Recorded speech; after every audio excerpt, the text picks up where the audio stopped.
तो फाइनली ढूंढ ही लिया आपने। हाँ, मुझे उम्मीद थी आप ढूंढ लोगे। आज की इस वीडियो के अंदर मैं आपको बताऊंगा कक्षा 10 इतिहास पाठ नंबर 2, इंडो चाइना में राष्ट्रवादी आंदोलन। बहुत मजेदार कहानी है एक वियतनाम नाम के देश की, मजा आएगा। भाग 2 है ये वीडियो का। भाग 1 मैंने करा दिया था जिसके अंदर काफी सारा हिस्सा पाठ का मैंने कवर करा दिया था। अब शुरू करते हैं इस भाग को। मैं हूं अजय और आप देख रहे हैं सीसीएल क्लास। और हाँ, इसके जो है आपको नोट्स, अभ्यास के प्रश्न उत्तर, महत्वपूर्ण प्रश्न उत्तर, एमसीक्यूज, ये सारी चीजें लिखी हुई मिलेंगी, साथ में वीडियोस भी मिलेंगी। प्लेलिस्ट और पेज दोनों का लिंक डिस्क्रिप्शन में है, जरूर से चेक करना। कंप्लीट बुक का मिल जाएगा आपको बकायदा। अब यहाँ पे जो ये कहानी है ये एक देश के बारे में है, वियतनाम नाम के देश के बारे में। ये वियतनाम नाम का जो देश का जो नक्शा है ना, वो कुछ ऐसा सा है, मतलब अच्छा सा नक्शा नहीं है, लंबा सा देश पड़ता है ये। और ये पड़ता है चीन के जस्ट नीचे, चाइना के नीचे। भारत इधर हो गया, भारत से थोड़ा सा इधर आओगे तो ये पड़ता है यहाँ पे। अब ये जो इलाका है ना, ये बहुत महत्वपूर्ण है व्यापार के लिए, क्योंकि ये जो इलाका है वियतनाम का, ये समुद्र से जुड़ा हुआ है, बीचेस है वहां पे, ठीक है। अब ऐसे अच्छे अवसर को कौन जो है खोना चाहेगा। वियतनाम के ऊपर बहुत आक्रमण हुए, बहुत सारी सेनाएं आई, दूसरे देश के हमले इसी देश के ऊपर आके होते, और ये इतनी बुरी हालातों के बावजूद भी आजादी ले पाए। आखिर कैसे? देखो, कहानी हुई थी शुरुआत काफी सौ साल पहले, मतलब कई सौ साल पहले की बात है, जब फ्रांसीसी लोग क्रांति कर रहे थे। हम राष्ट्रवादी बनेंगे, हम देश को आजाद कराएंगे, अलग अलग विचारधाराएं देश दुनिया के अंदर फैल रही थी। वियतनाम के लोगों ने जो है आइडिया नहीं था, गरीब थे बेचारे, कुछ नहीं पता। फ्रांस वाले लोगों ने अपनी सेनाएं भेज दी थी बीच में, आपको पता होगा, स्वतंत्रता की सेना उनको कहा गया था। पाठ 1 के अंदर हमें पता लगा था ये। तो वो जो सेना थी वो यहाँ पे भी आ गई, उसके वहां पे से आदमी आए, यहाँ पे आके बस गए। और कहीं ना कहीं वो फ्रांस वाले लोग जो है ना अपना व्यापार बढ़ाना चाहते थे, क्योंकि फ्रांस पड़ता है बीच में। नक्शा अगर आपने देखा होगा, पता होगा, बीच में पड़ता है फ्रांस, और जबकि ये जो है बिल्कुल किनारे पर पड़ता है। तो उसके चलते वो पूरी दुनिया में अपना व्यापार बढ़ाना चाहते थे, और ये अच्छी जगह थी, एक तो गरीब, एक कमजोर, ठीक है। तो इसलिए वियतनाम के ऊपर हमले होते रहे। अब फ्रांस के लोगों ने कब्जा कर लिया, वहां से जो है वियतनामी भाषा को भगा दिया, मतलब दबाने की कोशिश करी गई कि वियतनामी भाषा खत्म हो जाए, जैसे भारत से हिंदी को खत्म करने की कोशिश करी थी अंग्रेजों ने। हो रही है वैसे वो, अब जो भी है। तो उसके बाद में जो है एक बीमारी आ गई। वो बोले हम तुम्हें बनाएंगे आधुनिक, एडवांस्ड, तुम पिछड़े हुए हो, गरीब हो तुम। तो उन्होंने अच्छे अच्छे शहर बना दिए। हनोई शहर को जो है बहुत अच्छे से सजाया गया, मतलब नालियां ढक दी गई, सड़कें चौड़ी चौड़ी, बहुत खूबसूरत शहर बना दिया। और नीचे नालों में घुस गए चूहों ने फैला दी बीमारी, प्लेग नाम की बीमारी आ गई। अब इस बीमारी के लिए चूहे पकड़ने जरूरी, चूहे पकड़ने का काम दिया गया वियतनामी लोगों को, और इनाम घोषित कर दिया कि एक चूहा लेके आओगे इतना कुछ मिलेगा तुमको। उस चक्कर में जो है वियतनामियों ने क्या किया, चूहे पालने शुरू कर दिए। पकड़ने तो दूर की बात है, घर में ही पाल रहे, मतलब अलग ही सीन कर दिया। उसके चक्कर में जो है उन्होंने, जब चूहे कम होने का नाम ही नहीं लिया, तो 2-3 साल के बाद वो जो स्कीम चला रखी थी इनाम देने की, वो बंद कर दी गई। हालांकि उससे जो है उनको काफी ज्यादा नुकसान हुआ। उसके बाद जो है कुछ विद्यार्थी, 300 के आसपास कुछ विद्यार्थी जो है जापान चले गए मदद मांगने के लिए कि हमें जो है, मतलब फ्रांस वाले लोगों ने ऐसे ऐसे कर रखा है कांड, तो मदद करो हमारी। फ्रांस वाले लोगों ने जो है, फ्रांस की सरकार ने जो भी थी वहां पे, उसने उनको भगा दिया वहां से। उससे पहले जो है उनको वो जापानी क्यों गई, ये भी सवाल उठेगा। तो उसका रीजन ये रहा था कि वो जो जापान है ना, वो रूस को पहले ही हरा चुका था, जो कि काफी बड़ा देश है। वियतनाम तो छोटा सा है और फ्रांस भी छोटा सा है, लेकिन जापान ने इतने बड़े देश को छोटे से देश ने हरा दिया था, मतलब शक्तिशाली देश था। जापानियों ने विद्यार्थियों को वहां से देश निकाला दे दिया, देश में घुसने नहीं दिया। मतलब पहले तो आंदोलन करे थे उन्होंने, लेकिन कुछ सफल नहीं हो पाए। उसके बाद जैसे ही वो वापिस आए, कुछ सालों के बाद, कुछ सालों तक वो जो है ऐसे ही संघर्ष करते रहे, और जापान वालों ने वियतनाम के ऊपर हमला कर दिया। बोले ये जमीन हमारी, फ्रांस वाले भागो, छुट्टी तुम्हारी। अब फ्रांस वाले क्या करते बेचारे, वो भी ऐसे ही, मतलब यार जमीन गई हमारी, वो बॉर्डर पे बैठ गए, कभी तो निकलेंगे। अब उस चक्कर में जो है, अब हनोई, क्योंकि पंगा, जो मौत आ रही वो किसकी आ रही, वियतनामी लोगों की। जो असल लोग हैं वो बर्बाद होते जा रहे धीरे धीरे, क्योंकि इतने 2 देश तो हमला कर चुके उसके ऊपर से चीन वाले अलग मजे ले रहे कि ये करो वो करो। वैसे बहुत सारी पार्टियां बन गई, अलग अलग नाम भी बताए थे मैंने भाग 1 के अंदर, लेकिन कोई बात नहीं, वो आप देख लेना, भाग 1 को देखोगे समझ में आएगा। ये इन शॉर्ट बता रहा हूं मैं आपको, बहुत लंबी कहानी है। अब जो है यहाँ पे देश के अंदर हालात ठीक ठाक होने चले थे, जापानियों को बाहर निकाल दिया गया और उसके बाद कुछ पार्टियां बनी। कम्युनिस्ट पार्टी जो है सबसे उभर के सामने आई थी, कम्युनिस्ट पार्टी। ये कम्युनिस्ट जो पार्टी है ना, कम्युनिस्ट बोला जाता है इंग्लिश में इसको, कम्युनिस्ट, ठीक है, जो भी है, कम्युनिस्ट जो पार्टी है, ये पार्टी की एक अलग ही सोच थी। क्या सोचना था मैं बताता हूं, और उस सोच से आप समझ सकते हो आगे क्या होने वाला है।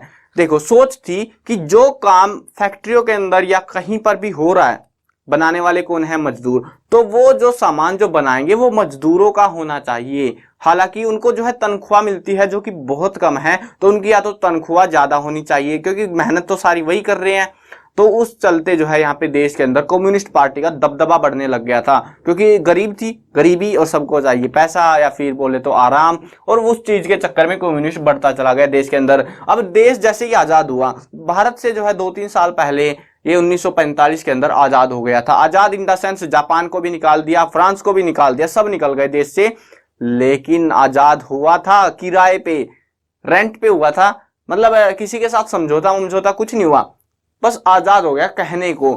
क्या हुआ उसके बाद, आगे की कहानी इस वीडियो में है। देखो, जैसे ही आजाद हुआ 2 हिस्सों में तोड़ दिया वियतनाम को, जैसे भारत टूट गया था ना पाकिस्तान में, और बांग्लादेश अलग अलग पीसिंग हो गई थी, वैसे ही जो है यहाँ पे भी हो गया था। उत्तरी वियतनाम, दक्षिणी वियतनाम। अब उत्तरी वियतनाम में ची मिन्ह और कम्युनिस्ट, दो पार्टीज का मतलब कम्युनिस्ट लोग थे, और ची मिन्ह कोई होगा नेता वेता, तो उसका दबदबा था पूरा। दक्षिण में पहले से ही बाओ डाई राज कर रहा था, और बाओ डाई आजादी के बाद भी राज कर रहा था। उसको जो है तख्ता पलट कर दिया नगोदीना ने, और कब्जा कर लिया। ठीक है, मतलब ये जो है बाद में आ गया, इसके ये बाओ डाई को जो है तख्ता पलट करवा के नगोदीना वहां पे राज कर रहा था। अब उसी बीच सब कुछ सही चल रहा था। 8 साल तक ये लड़ाई चली फ्रांसीसियों के बीच में, काफी संघर्ष हुआ। यहाँ पे कुछ बताते हैं फ्रांसीसियों को, दिएन फ्यूचे, ये नाम है उनके, बड़े अजीब अजीब से चाइनीज से नाम है, याद रहेंगे नहीं वैसे भी। तो दिएन बीएचे फूचो को मोर्चे पर जो है बुरी तरीके से हरा दिया। 8 साल तक युद्ध हुआ। फ्रांसीसी जो बॉर्डर पे बैठे हुए थे ना, मोर्चे पर बैठे हुए थे किनारे पर, कि हाँ कभी तो मौका मिलेगा, कभी तो मौका मिलेगा, देश टूट रहा इधर। और उसी का जो है वहां पे क्या हुआ, ये जो फ्रांसीसी थे ना, वहीं पे जाके पीटा बॉर्डर पे इनको।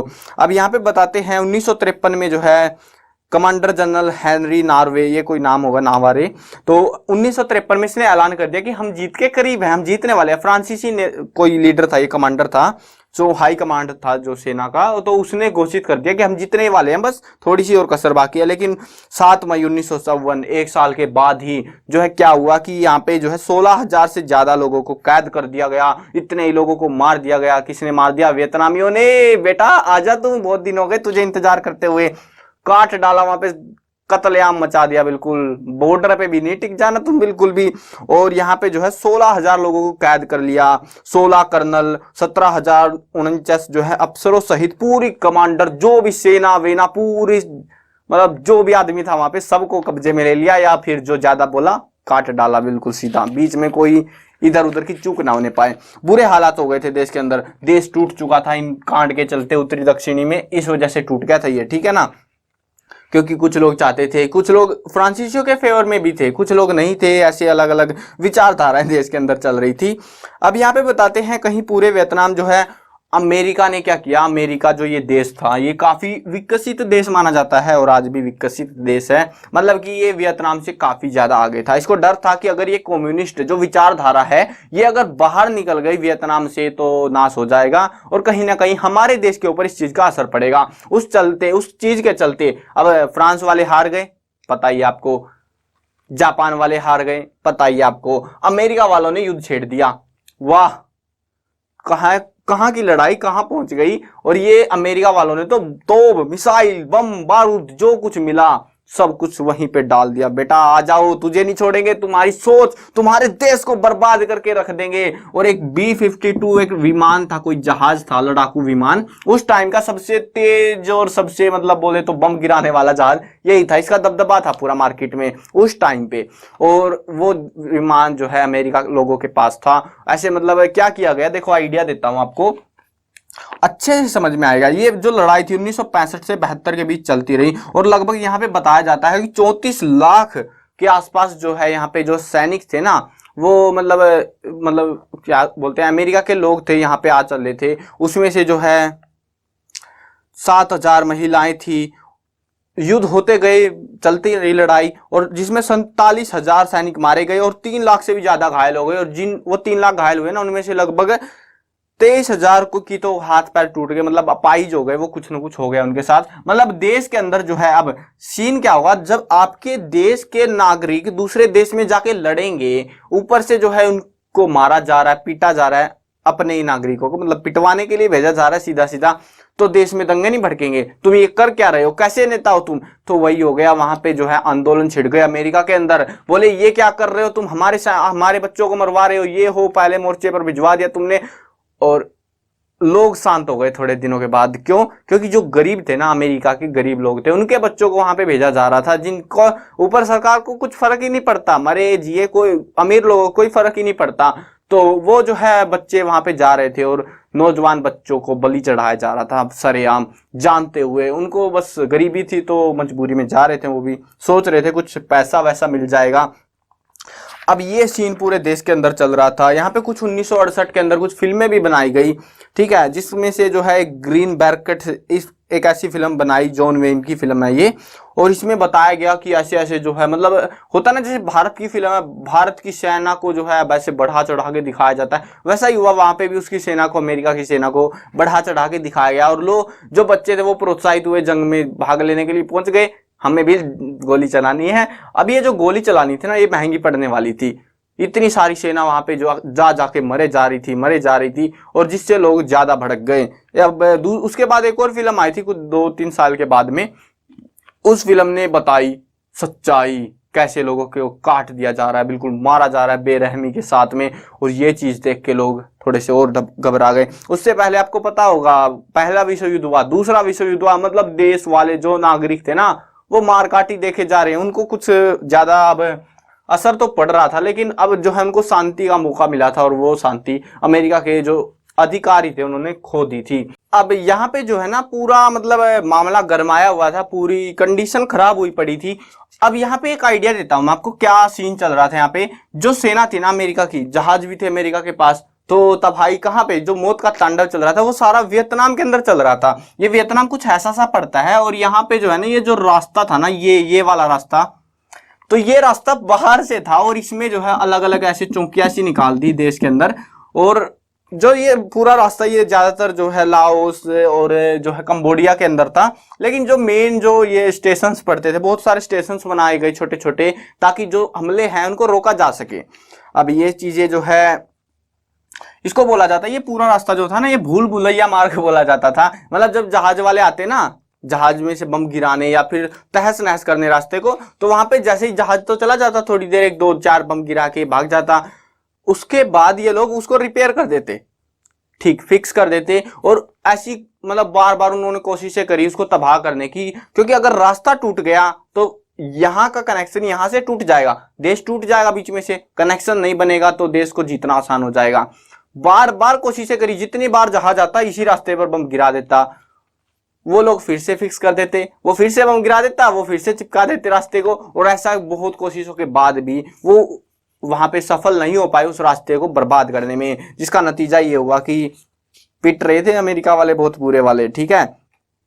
अब यहाँ पे जो है और भी सीन चल पड़े, क्योंकि देखो वियतनाम में लोग थे थोड़े, फ्रांसीसी थे उनको निकाल दिया, जापानीज आए उनको भी निकाल दिया, अमेरिका वालों को मार रहे हैं, लड़ाई हो रही है, तो क्या हमारी पार्टी का नहीं मरेगा कोई? वियतनामी पार्टी का मरेगा, बिल्कुल मरेगा। वियतनामी लोग भी मर रहे थे, तो उन्होंने क्या किया, महिलाओं को भी, जिनका मतलब वहां पे जो है ना अमेरिका, ये फ्रांस के अंदर क्या था, महिलाओं को इतने अधिकार नहीं थे, जबकि वियतनाम के अंदर लगभग समानता का अधिकार था, लगभग, ठीक है ना। वो मतलब कुछ एक अधिकार नहीं थे उनको, लेकिन हाँ अच्छा मतलब वैल्यू देते थे वो महिलाओं को। उन्होंने जो है महिलाओं को भी बोला, आ जाओ जी, बंदूक पकड़ो तुम भी, चलो गोली चलाते हैं साथ में, और उनको भी ले लिया। और लाखों की संख्या में महिलाएं भर्ती करी गई सेना के अंदर, मोर्चे संभाले गए, लगभग 2-3 हजार मोर्चे उनको दे दिए। ऐसे मतलब रास्ता था ना पूरा काफी लंबा, तो वो संभालना था उनको, हमला रोकना था।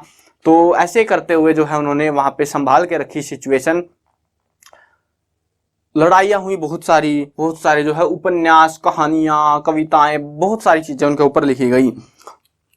यहाँ पे जो है एक बताते हैं, नाहत निर्णय, एक प्रसिद्ध उपन्यास इन्होंने लिखा था वियतनाम में, उसके चलते काफी बड़ा विवाद हो गया था। इस उपन्यास में एक नायिका एक ऐसे व्यक्ति से के साथ रहने से इनकार कर देती है, जिससे उसका जो है जबरदस्ती विवाह कर दिया गया था।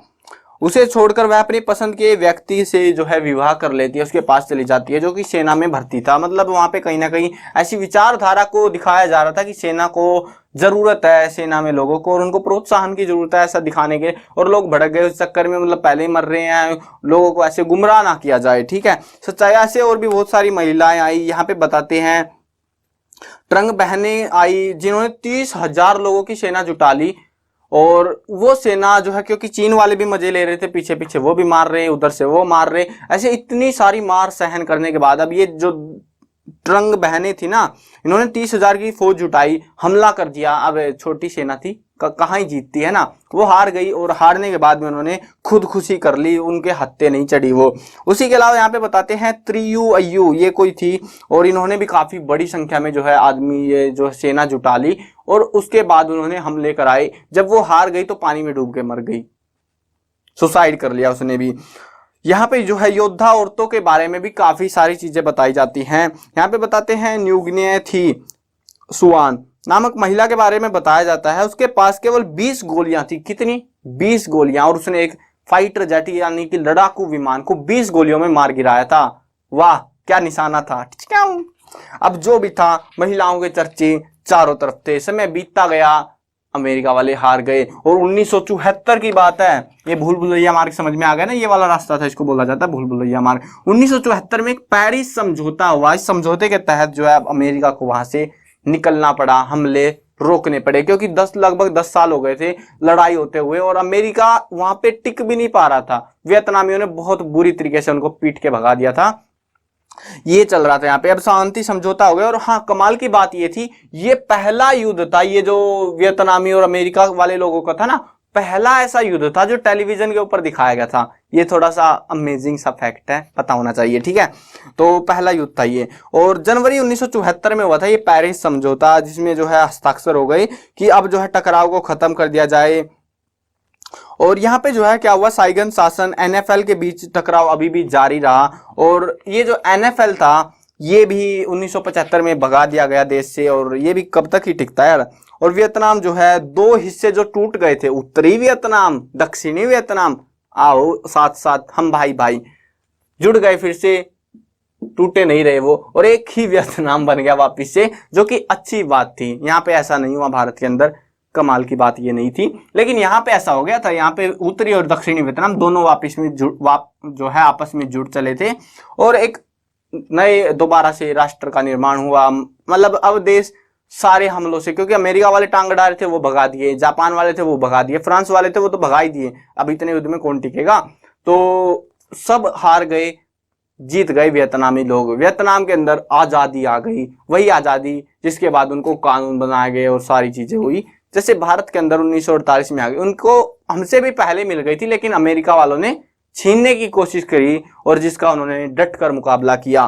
तो ये थी एक जज्बे वाली कहानी वियतनाम की। उम्मीद है आपको कहानी समझ में आई होगी। आसान सी कहानी थी, मजेदार कहानी थी युद्ध के बारे में, वियतनाम के युद्ध के बारे में, और कैसे वहां की महिलाओं ने, कैसे वहां की जो है सेना ने जो है डट कर मुकाबला किया एक विकसित राष्ट्र का, जो कि एक दूसरी तरफ वो एक गरीब राष्ट्र जिसके पास संसाधन तक सही से नहीं थे, उन्होंने भी अमेरिका जैसे देशों को हरा दिया, मजबूर कर दिया वहां से भागने पर। तो मजेदार कहानी थी, मुझे पढ़ के बड़ा मजा आया। और क्या आपको मजा आया कहानी जान के? और अगर कोई और भी चीज चाहिए हो, मतलब कुछ तरीके से मैं अगर इसको बेहतर बना सकता हूँ समझाने के स्टाइल को, तो जरूर से कमेंट में बता सकते हैं आप। चलो अब वीडियो खत्म करते हैं। मैं कवर करने वाला हूँ क्लास 6, 7, 8, 9, 10, 11 और 12 क्लास की सभी सब्जेक्ट की videos, Hindi medium, English medium दोनों में होने वाली है। तो सब्सक्राइब करो, साथ में घंटी दबाओ, ताकि आप अपना अपडेट टाइम से ले पाओ।